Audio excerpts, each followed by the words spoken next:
아멘. 우리 한번 서로 인사 나누십시오. 하나님께 순복하고 마귀는 대적합시다. 네. 하나님께 순복하고 마귀는 대적합시다. 이게 영적 싸움의 기술입니다. 오늘 우리 지난주부터 계속해서 제목이 뭐였죠? 싸움의 기술이죠. 네, 싸움의 기술이라 해가지고요. 뭐 저희들이 육신적으로 막 싸우는 것을 말씀하는 것이 아니고요. 영적 싸움입니다. 영적 싸움의 기술인데, 보통 뭐 육신적인 싸움도 그렇고 영적 싸움도 그렇는데 항상 싸움에는요 두 가지를 잘 익혀야 됩니다. 무엇과 무엇일까요? 공격과 방어. 네, 두 가지입니다. 공격도 잘해야 되고요. 또 방어도 잘할 수 있어야 됩니다. 이게 뭐냐면 싸움의 기술을 익히는 방법입니다. 뭐 공격만 잘한다고 되는 게 아니고요. 또 방어만 잘한다고 되는 것이 아니고 이 두 가지를 함께 잘해야 됩니다. 그래서 야고보서 4장 7절에 그 말씀하세요. 지금 제가 말씀드린 것이 너희는 하나님께 순복할지어다. 그리고 마귀를 대적하라. 그리하면 너희를 피하리라. 이렇게 말씀하시거든요. 그러니까 하나님께 순종하는 것, 그것은 뭐냐면 방어 기술입니다. 우리가 하나님께 순종하면 하나님께서 우리를 보호해 주실 줄 믿습니다. 예, 그거예요. 우리는 하나님께 순종하고요. 하나님이 우리의 보호망이 되어 주시는 거예요. 공격은 뭘 공격입니까? 우리는 성령의 검, 곧 하나님의 말씀이죠. 그리고 그거 가지고 공격하는 거예요. 그래서 예수님께서 지난주에 말씀드렸죠. 세 번의 모든 시험들을 다 뭐라고 말씀하셨습니까? 기록되었으되. 예수님께서 마귀가 시험할 때요, 갑자기 무릎 꿇고 기도하시면서 하나님의 음성을, 계시를 받기 위해서 그러지 않으셨어요. 전부 다 기록되었으되, 그 평소 때에 기록된 말씀을 잘 하셨다는 것입니다. 우리는 평소의 신앙이 우리가 유사시에 그 빛을 발하게 된다는 것이에요. 아무리 위험한 상황이 닥쳐도요, 평소 때 갈고 닦은 실력 이상 가지 않습니다. 평소 때 내가 얼마만큼 기도하고 말씀 보고 하나님과의 관계를 잘 유지해 왔는가, 이것이 그 유사시 때의 빛을 발하게 된다는 것이었죠. 그래서 저희들이 지난주에 그래서 말씀 부여잡고 이 기록된 말씀을 나의 말씀으로 삼으라 말씀을 드렸습니다. 여러분, 하나님의 임재 안에 들어갈 때, 구약시대 때 보시면 그 지성소 안에 있었던 것이 법궤라고 그러죠. 이 법궤를 또 다른 말로 뭐라고 그러는지 아세요? 언약궤라고 그럽니다. 그죠? 언약궤. Ark of Covenant인데요. 그 언약궤를 또 다른 표현으로 뭐라고 하냐면 증거궤라고 되어 있습니다. 언약궤, 증거궤. 언약은 뭐죠? 하나님께서 주신 약속이라는 거죠. 증거궤는 뭡니까? 하나님께서 주신 증거다라는 것이에요. 내가 만든 증거가 아니고 하나님께서 주신 증거, 하나님께서 주신 약속. 여러분, 그것이 참된 증거요, 참된 약속인 줄 믿습니다. 이 기록된 성경 말씀, 이게 전부 다 하나님의 언약이에요. 하나님께서 우리에게 약속으로 주신 것이고요. 그리고 또 다른 말로 하면 하나님께서 우리에게 하나님의 사랑과 하나님의 살아계심을 증거해 주신 이 증거의 자료다라는 것입니다. 그래서 우리는 우리의 생각과 내 감정, 기분 따라가는 것이 아니고요, 하나님의 약속하신 것, 이 증거를 붙잡고 갈 때에 확신 가운데에 거할 수 있게 된다 말씀을 드렸습니다. 사실 지난주에 이렇게 말씀을 계속 묵상을 하면서 오늘 이렇게 두 번째 유혹, 세 번째 유혹 이렇게 끝내고 이제 다음 주에는 다른 말씀을 드리려고 하는데, 말씀을 준비를 하는데 계속 한 군데 이렇게 초점이 맞추어졌어요.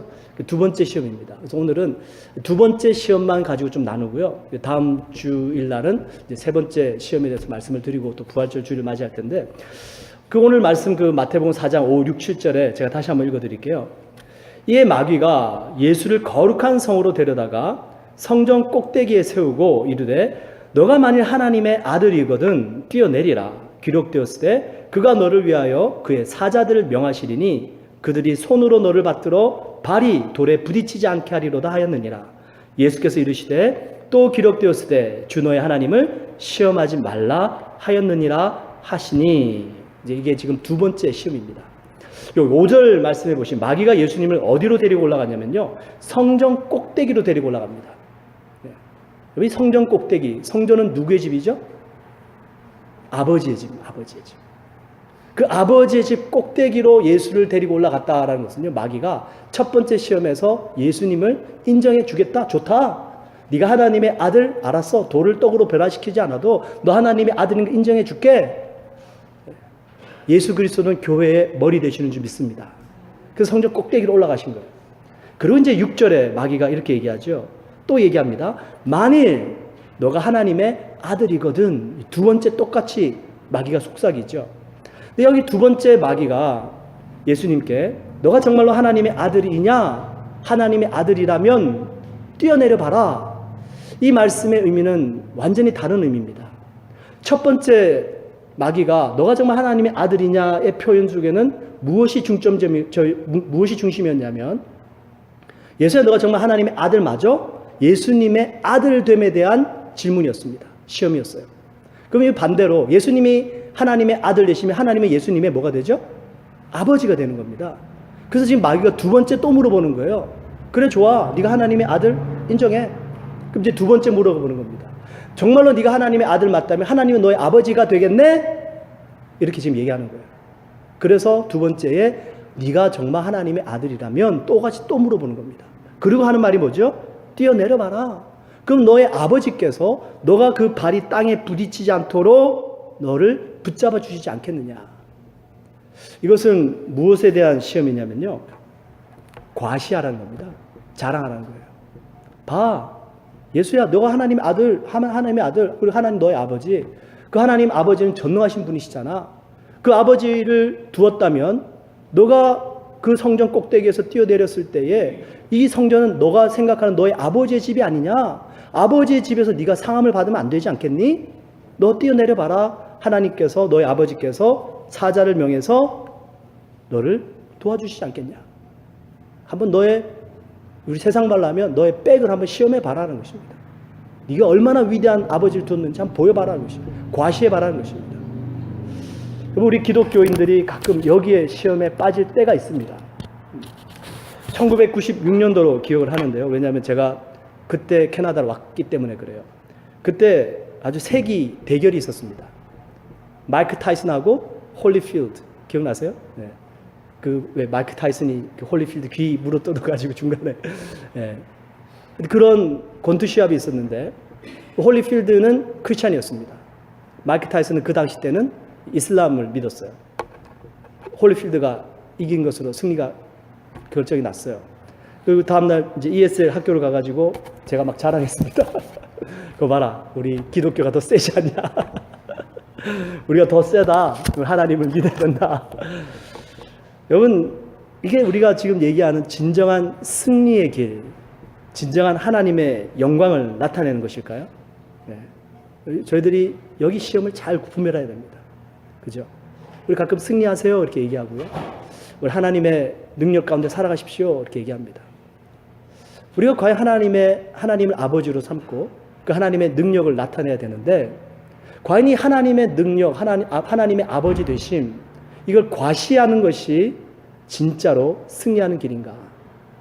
이번 성경은 그렇게 얘기하지 않아요. 골로새서 2장 15절에 이렇게 얘기합니다.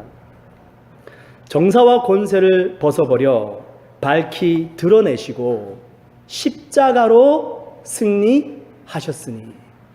십자가로 승리하셨다. 여러분, 기독교가 언제 제일 많이 부흥한 줄 아십니까?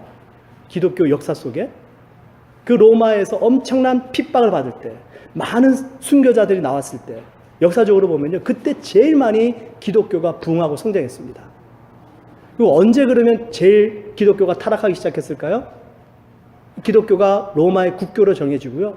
그러고 나서 이 기독교가 세상 권력과 손을 잡으면서 기득권이 되면서 그때부터 교회는 점점 더 타락하기 시작합니다. 여러분, 구약 성경을 읽어보셔도 똑같습니다. 그 요셉의 가족들 한 무리밖에 안 됐어요. 20-30명밖에 안 됐습니다. 그들이 언제 한 민족으로 부흥하고 번성하나요? 애굽에서 노예 생활할 때, 애굽에서 종살이 할 때였습니다. 그 가진 핍박과 고난 속에서 하나님께서 여인을 붙잡아 주시고 태어나는 생명마다 한 명도 죽지 않도록 붙잡아 주셔가지고요, 모든 이스라엘 백성들이 다 건강하게 태어나고 정말로 한 가족이 민족이 되는 귀한 역사가 바로 그 시대에 일어났습니다. 근데 이스라엘 백성들이 언제 타락하죠? 성경을 쭉 읽어보시면은 젖과 꿀이 흐르는 무슨 땅이요? 가나안 땅 들어가죠. 그 가나안 땅에 들어가서는 결국에는 계속 우상 숭배합니다.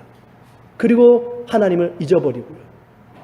여기 이게 성경에 지금 우리들에게 가르쳐주고 있는 귀한 교훈들입니다. 우리가 하나님의 영광, 하나님의 능력, 하나님의 승리, 이걸 자꾸 나타내고 싶은데요, 때로는 이 마귀의 두 번째 유혹. 그래? 너 하나님이 너의 아버지 맞아? 그 하나님이 전능하신 분 맞아? 한번 과시해봐. 그 하나님 한번 나타내봐. 이렇게 우리를 자꾸만 유혹한다는 것입니다. 사도행전 17장에 보시면 사도 바울이 복음을 전하러 다닙니다. 그러다가 도착한 장소가 어디였냐면요, 아테네였습니다. 아테네. 여러분, 그 그리스 아테네는 그 당시 때의 교육의 중심지였습니다. 사도행전 읽어보시면 거기에 어떤 철학자들이 나오냐면요, 여러분 학창시절 때 배우셨던 에피쿠로스 학파, 스토아 학파, 이런 이야기가 성경 사도행전에 나옵니다. 그 사도 바울이요, 그 철학자들을 아테네에서 만납니다. 그리고 그들과 뭘 하냐면요, 논쟁을 하기 시작합니다. 여러분 사도 바울 아시지만 공부 많이 한 사람입니다. 지식이 많은 사람이에요. 말싸움 해가지고 웬만해서는 지지 않는 사람입니다. 바울이 그들과 함께 논쟁을 했다, 성경은 기록합니다. 근데 결과가 어떤지 아세요? 그 철학자들, 그 당시 때 위대한 철학자들하고 바울이 하나님을 전하기 위해서 말싸움해가지고 아마 지진 않았을 것 같아요. 근데 성경을 쭉 읽어보시면 사도행전 17장 32절에 이렇게 기록합니다. 그들이 바울의 말을 듣고 죽은 자의 부활을 듣고 어떤 사람은 조롱도 하고 어떤 사람은 이 일에 대하여 너의 말을 다시 듣겠다 하니, 이렇게 기록합니다. 복음이 전해졌나요? 안 전해졌나요? 안 전해졌어요. 참 신기하죠. 그 놀라운 지식과 능력을 가진 바울이 세상 철학자들과 말싸움해가지고요, 어쩌면 이겼을지도 몰라요. 근데 그들이 돌아온 것이 아니더라는 것입니다. 그리고 바울이 어디로 갔냐면 그 다음 간 도시가 고린도라는 도시입니다. 그래서 그 고린도에 가서는 완전히 다른 방법으로 전도를 하기 시작합니다. 그리고 고린도전서 2장 1절 2절에 바울이 이렇게 기록해요.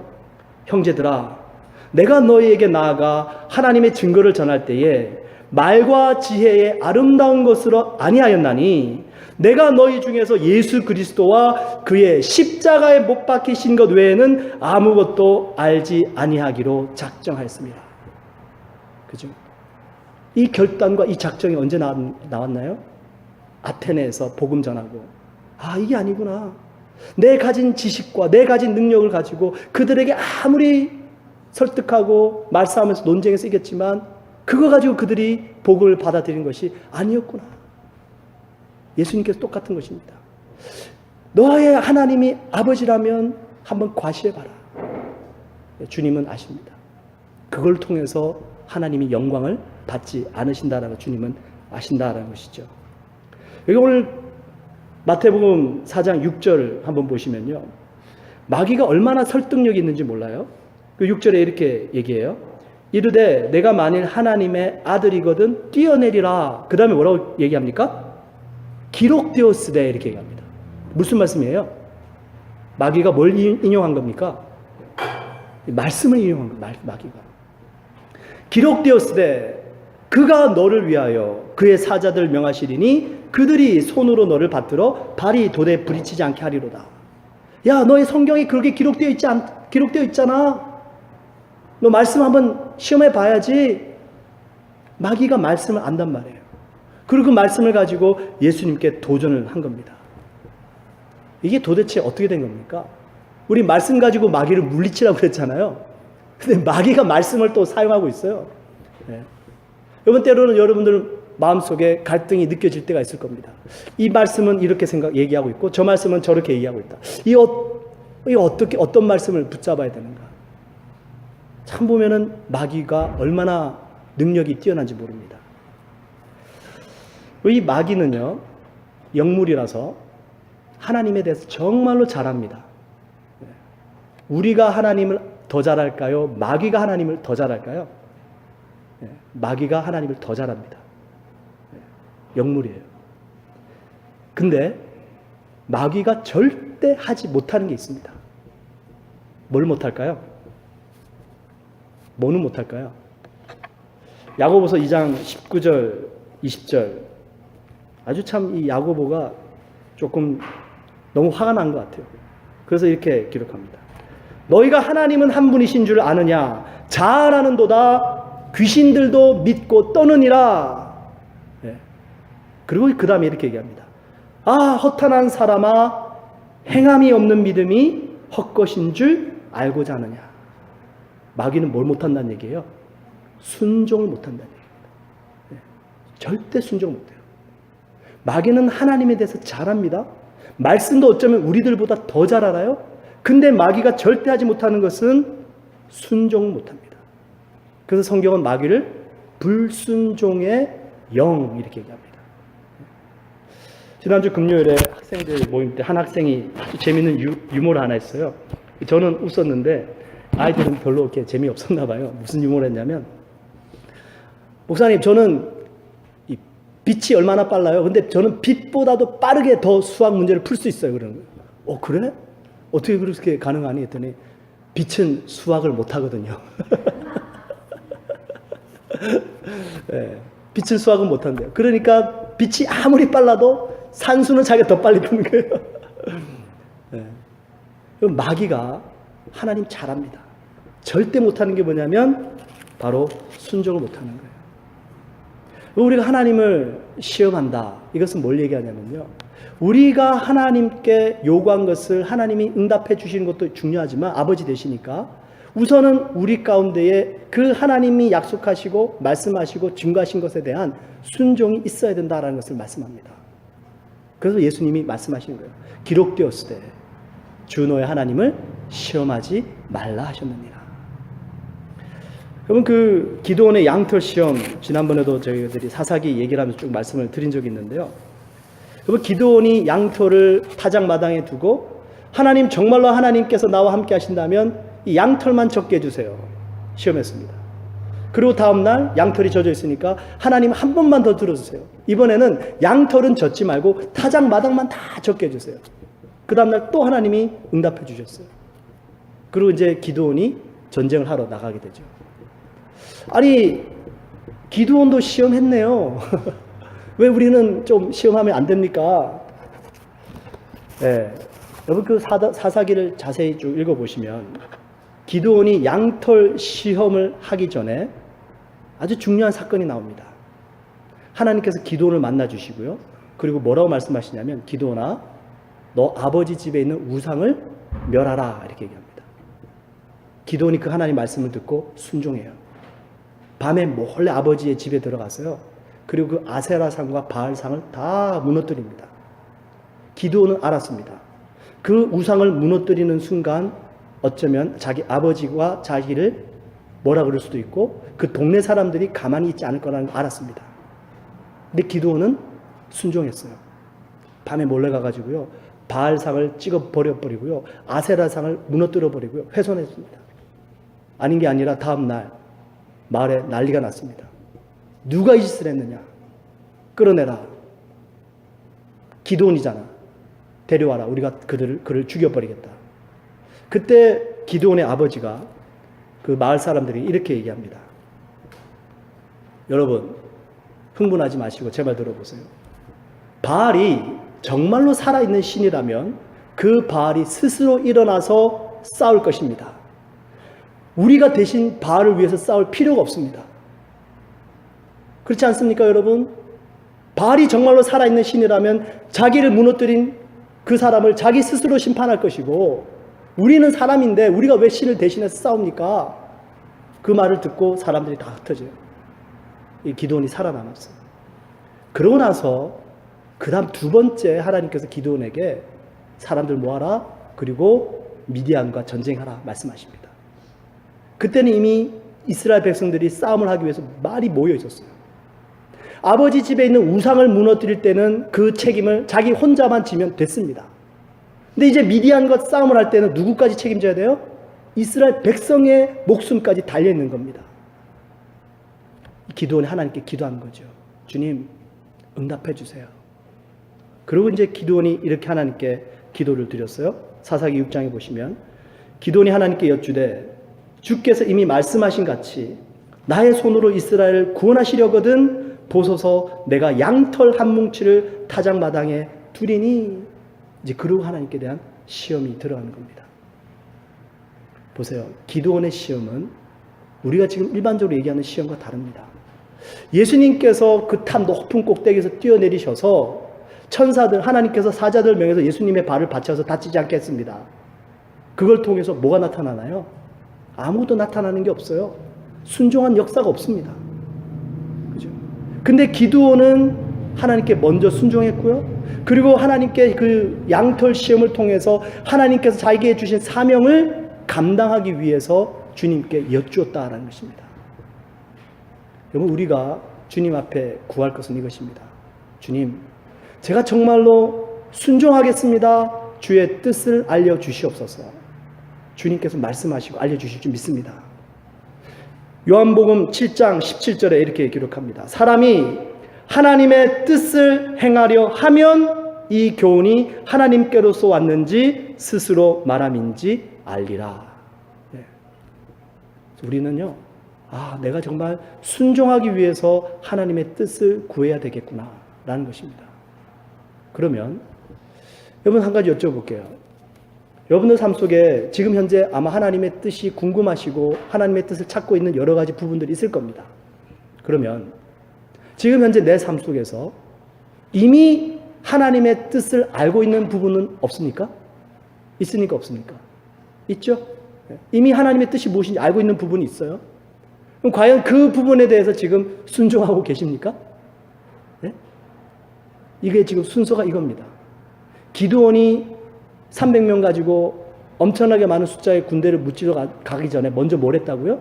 집안에 있는 우상을 먼저 허물었어요. 먼저 순종했습니다. 그리고 시험을 하나님께 여쭤본 거였어요. 지금 저희들이 하나님께 내 문제를 간구하고 나의 필요를 여쭙는 거 중요합니다. 하지 말라는 게 아니에요. 분명히 해야 됩니다. 근데 그것과 동시에 우리가 또 중요한 것은 뭐냐면 이미 내 삶 속에 하나님께서 말씀하셨고 이미 내가 말씀을 통해서 알고 있는 부분들에 대해서 내가 순종하고 있지 못하는 부분들이 있다면 지금 당장 시작해야 된다는 것입니다. 그때에 하나님께서 열어가기 시작하십니다. 하나님께서 우리들에게 분명하게 말씀하신 뜻들은 너무나도 성경 읽어보시면 많이 있습니다. 간단하게 몇 가지 말씀을 드리면 하나님 사랑, 이웃 사랑 있죠? 그죠? 복음 전파 있죠? 그리고 우리 잘 아시는 데살로니가전서 5장에 보시면은 항상 기뻐하라, 쉬지 말고 기도하라, 범사에 감사하라. 이는 그리스도 예수 안에서 너를 향하신 하나님의 뜻이니라. 네. 우리 이거 잘 못하잖아요. 항상 기도 못하고, 항상 기뻐하지 못하고, 항상 감사하지도 못하고. 우선 알고 있는 너무나도 분명한 하나님의 뜻, 여기에 대해서 일단은 순종하겠습니다. 여기부터 시작하겠습니다. 그리고 주님, 제 삶 속에 여러 가지 있는 문제들 주님 앞에 간구하며 기도하며 나가겠습니다. 여러분, 하나님께서 우리들에게 주신 많은 계획들과 뜻들이 있는데 우선은 우리에게 내가 알고 있는 것부터 시작하라 말씀하세요. 지난주 수요일에 제가 숙제 드렸죠. 혹시 기억나시는지 모르겠는데 지금 성령론 지난주 하면서 우리 성령님은 인격체십니다 말씀을 드렸습니다. 그 인격체는 지, 정, 의를 가졌습니다 말씀을 드리면서 그 성령님도 감정이 있으신 분이라 말씀을 드렸어요. 그러면서 그 성령님이 근심하신다 이렇게 말씀을 드렸는데 에베소서 4장에 보시면 성령님께서 어떤 일로 근심하시는지 쭉 나와 있습니다. 우리가 하나님의 뜻을 온전히 해가지 못하고 하나님의 뜻을 알면서도 거역하고 있을 때에 나 자신도 불편하지만 내 안에 계신 하나님의 영이 근심하신다는 것이에요. 그래서 에베소 4장 30절에 하나님의 성령을 근심하게 하지 말라 말씀하십니다. 그래서 제가 숙제 드렸어요. 에베소 4장 읽어보시고 성령님께서 제일 많이 근심하는 게 뭘까요? 혹시 찾아보셨나요? 사실 이 얘기를 이번 수요 예배 때 기도하다가 드릴까 이렇게 나름대로 다음 주에 다시 한번 성령론 얘기할 때 드릴까 하다가 이 말씀이 생각이 났습니다.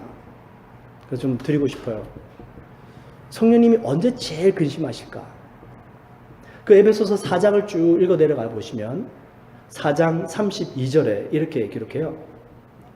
서로 친절하게 하며 불쌍히 여기며 서로 용서하기를 하나님이 그리스도 안에서 너희를 용서하심과 같이 하라.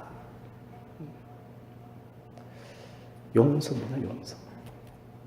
여러분 내 안에 누군가를 용서하지 못하는 마음이 있을 때 성령님은 가장 깊이 근심하십니다. 왜일까요?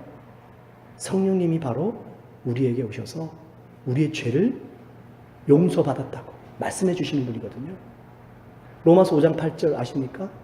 하나님이 우리가 아직 죄인 되었을 때에 그리스도께서 우리를 위하여 죽으심으로 하나님께서 우리에게 대한 자기의 사랑을 확증하셨느니라. 우리가 아직 죄인 되었을 때입니다. 그때 주님께서는 오셔서 십자가에 달리시고 우리의 죄를 용서해 주시고 그리고 나를 사랑해 주셨다. 그 사실을 성령님께서 우리에게 끊임없이 조명해 주시고 깨닫게 하시는데 우리 안에 아직도 누군가에 대한 용서함이 없고 누군가에 대한 원한이 내 마음속 깊이 뿌리내리고 있다면 나 자신도 힘들 뿐만이 아니라 지금 성령님이 근심하고 계시다는 것이에요. 여러분, 하나님의 뜻을 정말로 알고 싶다면, 정말 하나님께서 열어가시는 그 길을 내가 걸어가고 싶다면 우선은 내가 알고 있는 것부터 순종해야 될 줄 믿습니다. 그러고 나가는 거예요. 그러면 여호와 이레 예비하신 하나님 분명히 여러분 만나실 줄 믿습니다. 그게 여러분 성경이 우리에게 가르쳐 주신 겁니다. 7절 예수님께서 마귀에게 이렇게 대답하세요. 뭐라고 말씀하시냐면 예수께서 이르시되 또 기록되었으되 주 너의 하나님을 시험하지 말라 하였느니라 하시니. 하나님을 시험하지 말래요. 하나님을 시험하지 말고 하나님께서 말씀하신 것부터 먼저 순종하고 지켜나가라 말씀하시는데 이 예수님이 대답하신 이 말씀은 신명기 6장 16절에 기록된 말씀입니다. 신명기 6장 16절에 뭐라고 기록하냐면요. 너희가 마사에서 시험한 것 같이 너희의 하나님 여호와를 시험하지 말고 이렇게 돼 있어요. 이스라엘 백성들이 마사에서 하나님을 시험했답니다. 왜 시험했냐면 그 광야 생활하는 동안에 너무나도 목이 마릅니다. 물이 없어요. 목이 말라 죽겠는 겁니다. 그리고 하나님께 원망하고 불평하고 모세를 향하여 돌을 들고 쳐 죽이려고 너희가 우리를 애굽 땅에 잘 살고 있는데 이 광야 땅으로 인도해 가지고 굶어 죽이고 목말라 죽이려고 인도했느냐? 하나님이 어디 계시냐? 이게 지금 하나님을 시험했다는 표현입니다. 이스라엘 백성들은 홍해를 건넜습니다. 그들이 광야 생활하는 동안에 아침마다 하나님께서 만나를 주셨어요. 낮에는 구름 기둥, 밤에는 불 기둥으로 그들을 보호하시고 인도해 주셨습니다. 그들이 광야 생활하는 동안에 신발이 닳지 않도록 하나님이 보호해 주셨어요. 근데 딱 하나 물이 없는 거예요. 이거 가지고 지금 이스라엘 백성들이 하나님을 의심합니다. 정말 우리 가운데 하나님이 계시냐? 이게 지금 하나님을 시험하는 거예요. 아무리 많은 은혜를 줘도 내게 지금 필요한 것 한 가지 이게 없으면 그동안에 받은 은혜는 다 잊어버리고 그 한 가지 때문에 불평하고 원망하고 하나님을 의심하는 것. 이게 지금 이스라엘 백성들이 하나님을 시험한 것이고 예수님께서 그 말씀을 오늘 마귀에게 적용하고 계십니다. 여러분 교회에 신앙생활 하시다 보면 이런 일들이 너무 많습니다. 과거에 겪었던 사례를 하나 말씀을 드려볼게요.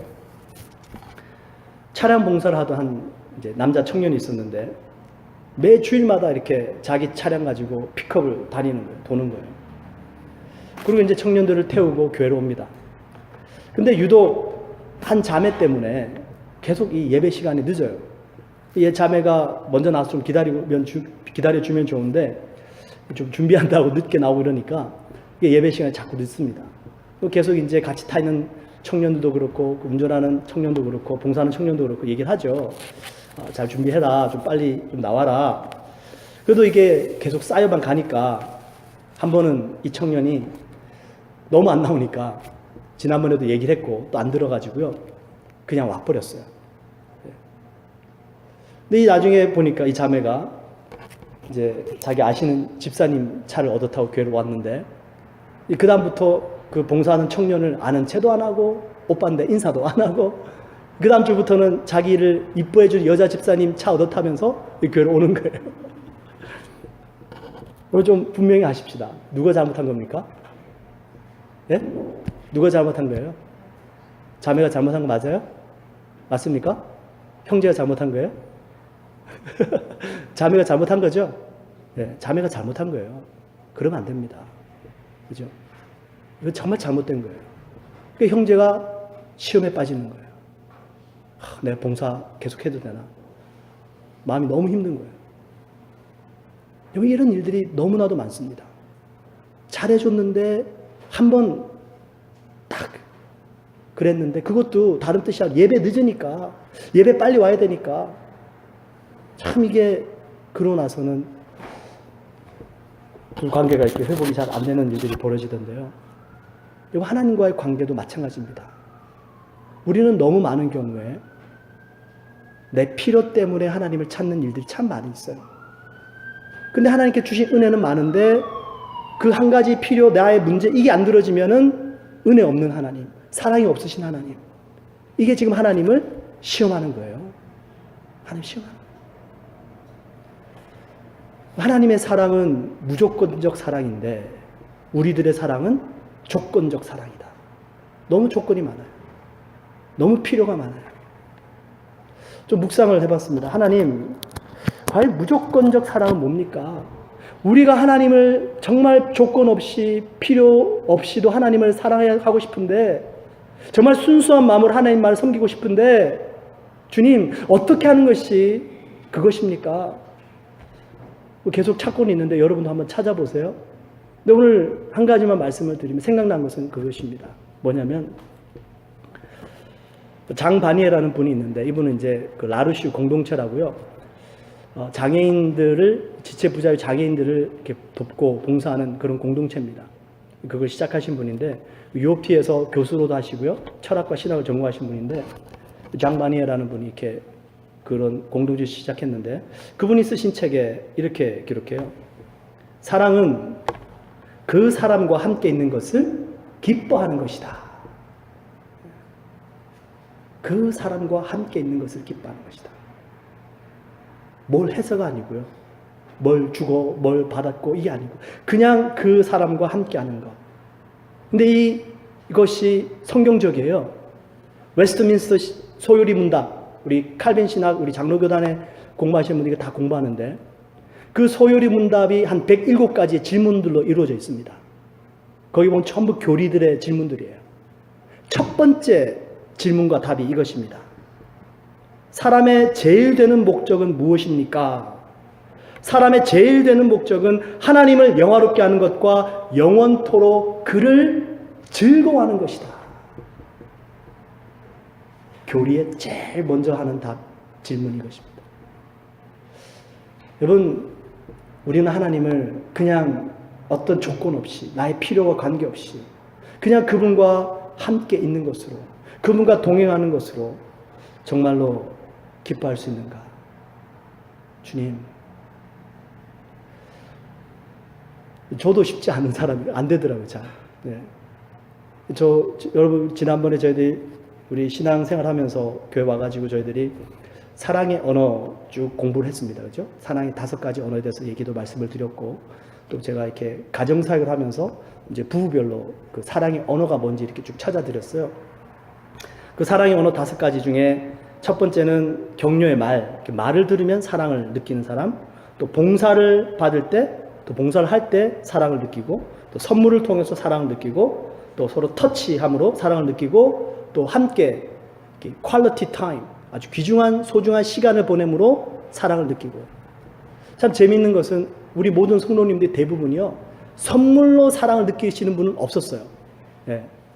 다 뭘로 느끼냐면요, 함께 시간 보내기. 퀄리티 타임이에요. 저의 사랑의 언어는 뭐냐면 봉사입니다. 봉사. 제 아내는 퀄리티 타임이에요. 저는 그냥 함께 주고 이렇게 마주 앉아가지고 커피 마시고 있으면 이게 사랑으로 느껴지는 게 아니라 헛된 시간으로 느껴져요. 너무 아까운 거예요. 내가 지금 뭐 하고 있는 거야. 뭐 제가 커피도 안 마시죠. 못 마시죠. 이러다 보니까 이게 같이 뭐 가끔 있지만 이게 퀄리티 타임은 안 되는 거예요. 뭐 그 있는 동안에 뭘 해야 돼요. 제가 봉사를 해주든지 뭘 마사지라도 해주든지 뭘 해야지 사랑을 주는 것 같고 또 상대도 그런 것 같고. 워낙 한 번은 이제 제가 좀 고쳐보려고 아내하고 이렇게 드라이브 나갈까? 운전이라도 하면 어떨까 싶어서. 이제 드라이브 트루로 커피를 하나 픽업을 해가지고요. 갈 데가 없는 거예요. 근데 지나가는데, 그때 이제 한참 날씨가 춥고 막 눈이 오고 그랬는데, 어딜 주유소 앞을 지나가는데, 카워시가 있는데, 차들이 쭉 줄 서 있더라고요. 됐다. 우리 카워시 하자. 카워시 줄이 있으니까 거기 기다리면은, 우리 같이 시간 보내고 얘기도 하니까. 그래서 카워시 안에 들어가가지고요. 제 아내는 커피 마시고, 저는 그 시간들이 어차피 기다리는 시간이니까 거기서 그냥 차 안에서 얘기하고 그 집에 들어와가지고 제 아내가 아이들에게 야 우리 어디 갔다 왔는지 아냐? 아빠랑 카워시 갔다 왔다 그러니까 애들이 그냥 난리가 났었어요. 네. 무슨 말씀을 드리고 싶냐면 여러분 하나님과의 함께 보내는 시간 수단과 방법을 가리지 말고 한번 찾아보세요. 그죠? 내 문제 때문이라도 하나님께 간절히 구하고 기도하지만 정말 주님을 그냥 조건 없이 어떤 필요 없이 그냥 한번 있는 그대로 나와 함께하는 시간 그 시간을 주님 제가 가장 귀한 시간으로 삼고 주님과의 사랑의 교제를 나눌 수 없을까요? 그것이 우리가 주님을 섬기는 방법이고 그것이 주님이 우리에게 원하시는 길인데 우리는 마치 마르다처럼 너무나도 분주한 거예요. 세상 일에 너무나도 분주하고 마치 뭘 하려고 하고 주님 발 앞에 가만히 엎드려서 주의 음성을 듣고 또 주님을 섬겨드리고 또 주님께 순종하고 이게 정말 주님이 원하시는 일인데 그러다 보니까 주님께도 우리가 주님 이것 좀 한번 해줘봐요. 내가 그럼 과시할게요. 한 번은 한 목사님께서 너무 능력이 받고 싶어가지고요. 한 일주일 금식 기도원에 들어가셔가지고 기도를 하셨습니다. 주님, 제게 능력 좀 주세요. 제게 능력 좀 주세요. 제게 능력 주시면 주님의 사명 잘 감당하고 사역 잘 할 수 있을 것 같습니다. 일주일 금식하셨으니까. 그죠? 마지막 날에 목사님께서 이렇게 기도하시다가 잠깐 주무셨는데 꿈을 꾸셨대요. 꿈속에서 목사님이 아주 그 초자연적인 능력을 받으신 거예요. 막 하늘을 날아다니고요. 막 신비한 능력을 행하시고요. 그러면서 그 불교 스님들을 막 꾸짖으면서 그들을 막 무릎 꿇게 만들고요. 호통치고 있는 꿈을 꾸셨대요. 그러면서 조화를 하고 있는데 자기 모습을 딱 보는 순간 깜짝 놀랐답니다. 그 목사님이 그 스님들을 무릎 꿇리고 앉혀놓고 능력을 막 행사하고 있는데 그 목사님 입고 있는 옷이 스님 옷을 입고 있는 거예요. 그래서 하나님이 음성을 들려주시더랍니다. 네가 원하는 능력이 이런 것이냐. 그러고 깨셨대요. 그러면서 깨달으셨답니다. 아, 십자가가 능력이구나. 십자가가 능력이구나. 여러분, 세상 열심히 살아가십시오.